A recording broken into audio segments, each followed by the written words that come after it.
Listen, I keep seeing posts here on TikTok and Instagram and on LinkedIn where women are bemoaning that they were fired the moment they announced their pregnancy or they were demoted because of pregnancy.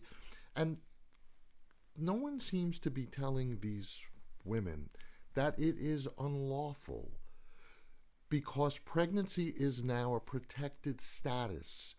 The Pregnant Workers Fairness Act of 2023 requires that your employer reasonably accommodate you throughout your gestational cycle. It's the Americans with Disabilities Act for pregnant women. And all it requires for your coverage is that you work for an employer anywhere in the United States with at least 15 employees. Not 50 like the FMLA, no waiting period of a year like the FMLA. And what it means is when you have morning sickness, when you have orthopedic issues, when you can't commute because of those orthopedic issues, and because your baby's sitting on your bladder and you need to use the restroom more frequently, whether on a commute or in the office, those are reasonable accommodations they must provide.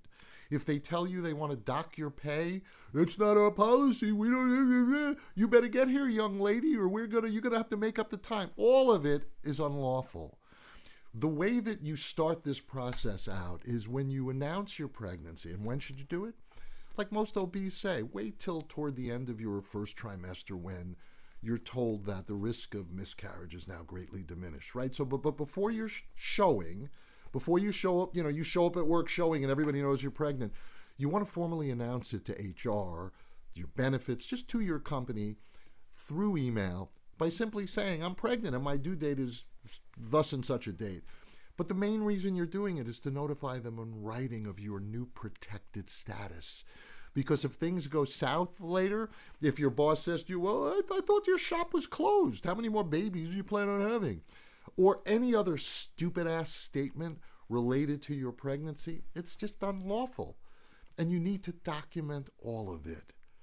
And by the way, when you're entitled to maternity leave, even if you're not covered by the FMLA, because the Pregnant Workers Fairness Act says that you need to be able to recover from childbirth. Whether you've worked for the company for a month or not, right, or whether you're covered by the FMLA or not.